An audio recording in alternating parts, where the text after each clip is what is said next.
So a few people have asked us to do a quick video on the Escort, so I thought today I would do one and kind of show you guys what Dave Ford Motorsports is. So this is the home of Dave Ford Motorsports, affectionately called the Ford Shoebox. It's a nice day here in Troutdale. It's actually not raining. We started painting the house last weekend and then it started raining, so that's why our house is kind of splotchy. We will finish that up hopefully next weekend. Also have a major yard overhaul. So we have a bunch of thank yous to do. First of all, Dave grew up around racing and rallying. His dad rallied. He was a co-driver over in the UK, and then when they moved to the States, he participated in pro rally events here.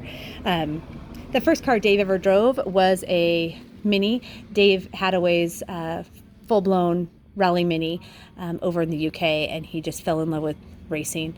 And so when he thought he was done circle track racing, he bought a Mini, and he was just going to make it kind of, you know, like the American version of a rally car. Not really a rally car, but just with the lights plugged on the front.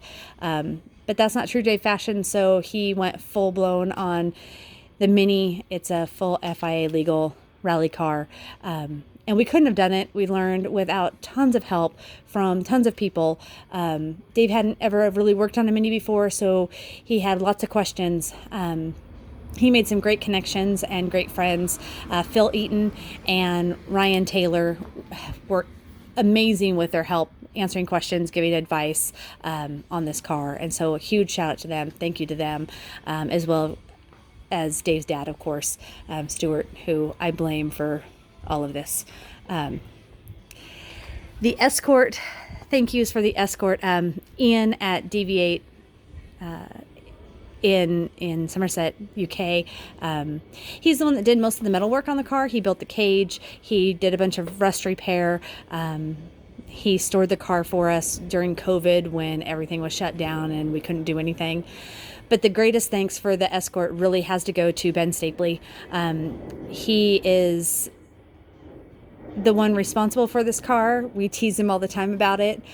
Anytime Dave wants to spend money, we always say, well, Ben said that we need to.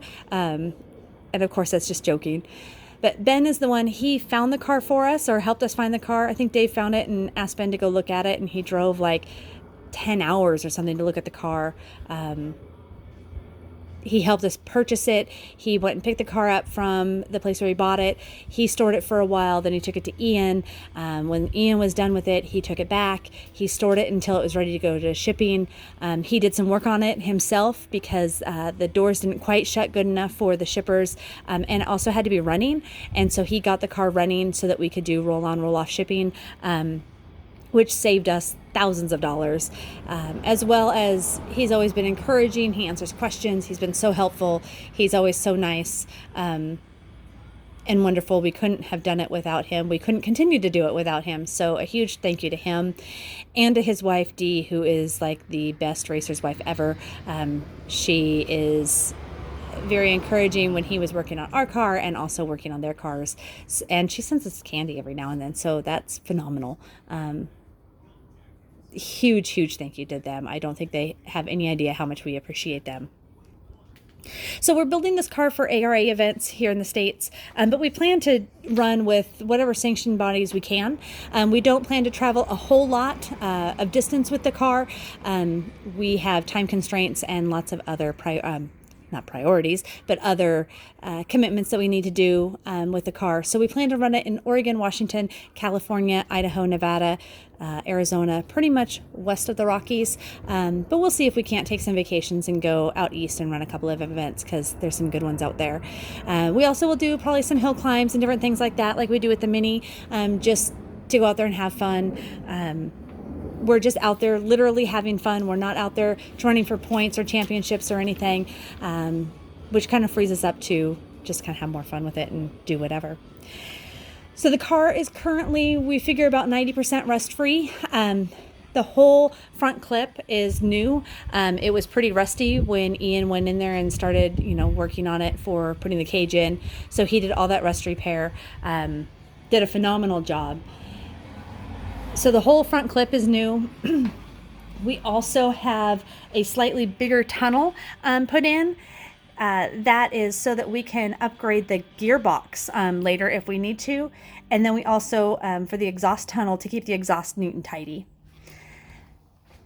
We plan to run the car as a true RS 2000 with a few modifications and upgrades. But we are pretty much going to keep it as is for a while, get Dave some seat time. As most of you know, Dave really likes to turn left, and turning right won't be new for him, but it doesn't come as natural. We'll say it that way. So we do plan to keep it a little bit stock, at least for now. See what upgrades we can do later. Currently, it has a Pinto with a 205 block, naturally aspirated.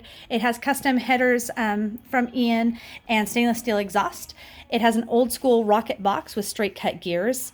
In the future, we might upgrade the head to a Cosworth because the mean wife, aka me, says no, we don't have a budget for a Millington, which Dave would really like.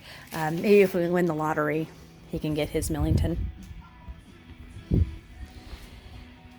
So we need to do some body work still, some fit and finish mainly, nothing too huge. We do need to cut back the wings so they fit under the arches, little things like that. But again, nothing too huge, nothing out of our wheel well at all.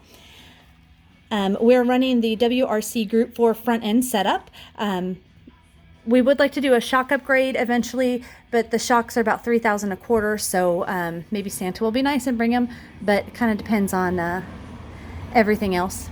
Budget, but we'll see what we can do. Maybe in a year or so, depending on the Cosworth versus Millington. So the cage was built by DV8, Ian at DV8. It's the second cage. The first cage we had was a T45, but we had to cut it out because Dave insisted on having sill bars. He's seen too many cars hit stumps and rocks, and he values his legs a little bit. So he wanted to have that sill bar, and they wouldn't sign off on it because we had added that bar to the cage. So we cut it out and put in a custom cage with the sill bars, and it's beautiful. It's gorgeous. Ian did a great job. So this week, what we've been working on is fitting the Tilton 600 pedals and electric steering, which is adjustable to fit Dave perfectly in his nice Motomex seats.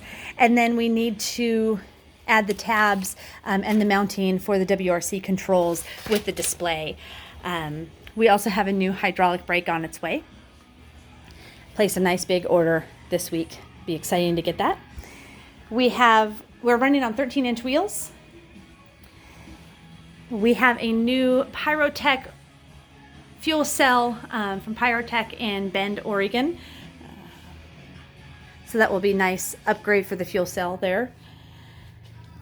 We are running Group 4 axles and an English axle that's mated to a carbon fiber drive shaft. Dave's always trying to save weight to offset being underpowered. So that's one way that he's doing that. We're running 6-link rear suspension. And we will probably upgrade the rear end. Inevitably, Dave will break it. I'm going to blame him because you can't blame the car.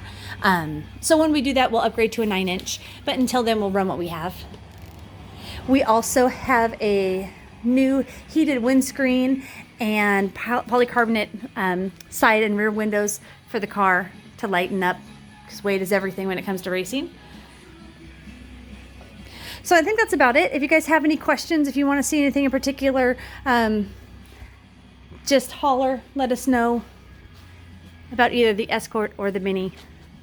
And thanks for everybody's support and encouragement. It means the world to us. Thanks.